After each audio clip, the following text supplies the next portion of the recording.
ದೇವ್ರಿಗೂ ಗೊತ್ತಿಲ್ಲ. ಹೌದಲ್ಲ ಹೇಳಿ, ದೇವ್ರಿಗೂ ಗೊತ್ತಿಲ್ಲ. ಲಿಸ್ಟ್ ಅನೌನ್ಸ್ ಆದಮೇಲೆ ಗೊತ್ತು ಯಾರು MP ಆಗ್ತಾರೆ, ಯಾರು MP ಕ್ಯಾಂಡಿಡೇಟ್ ಆರೆ. ಈ ಬಾರಿ ನಾನು ಹೇಳ್ತೀನಲ್ಲ, ಕರ್ನಾಟಕ ರಾಜ್ಯದಲ್ಲಿ MP ಕ್ಯಾಂಡಿಡೇಟ್ ಆಗೋರು ಅದೃಷ್ಟವಂತರು. 28ಕ್ಕೆ 28 ಸೀಟ್ ಗೆಲ್ಲೋರೇ ನಾವು, ಇದರಲ್ಲಿ ಯಾವ ಅನುಮಾನನೂ ಇಲ್ಲ. ಸೀಟ್ ಯಾರು ಕ್ಯಾಂಡಿಡೇಟ್ ಯಾರು? ಕೇಂದ್ರದವರು MP ಕ್ಯಾಂಡಿಡೇಟ್ ಲಿಸ್ಟ್ ಬಿಡುಗಡೆ ಆದಾಗಲೇ ಆ ಅದೃಷ್ಟವಂತರ ಪಟ್ಟಿ ಬರುತ್ತೆ ಹೊರಗಡೆ.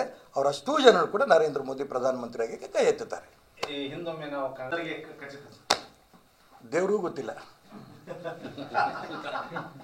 ಹೌದಲ್ಲ ಹೇಳಿ, ದೇವ್ರಿಗೂ ಗೊತ್ತಿಲ್ಲ.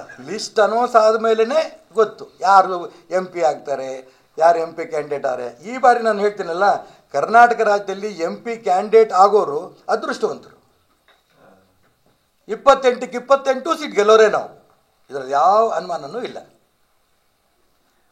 ಸೀಟ್ ಯಾರು ಕ್ಯಾಂಡಿಡೇಟ್ ಯಾರು?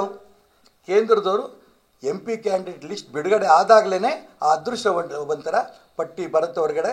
ಅವರಷ್ಟೂ ಜನರು ಕೂಡ ನರೇಂದ್ರ ಮೋದಿ ಪ್ರಧಾನಮಂತ್ರಿಯಾಗಿ ಕೈ ಎತ್ತುತ್ತಾರೆ. ದೇವ್ರಿಗೂ ಗೊತ್ತಿಲ್ಲ.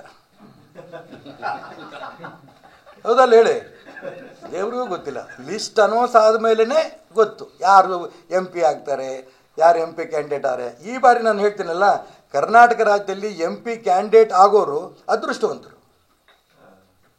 28ಕ್ಕೆ 28 ಸೀಟ್ ಗೆಲ್ಲೋರೇ ನಾವು, ಇದರಲ್ಲಿ ಯಾವ ಅನುಮಾನನೂ ಇಲ್ಲ. ಸೀಟ್ ಯಾರು ಕ್ಯಾಂಡಿಡೇಟ್ ಯಾರು?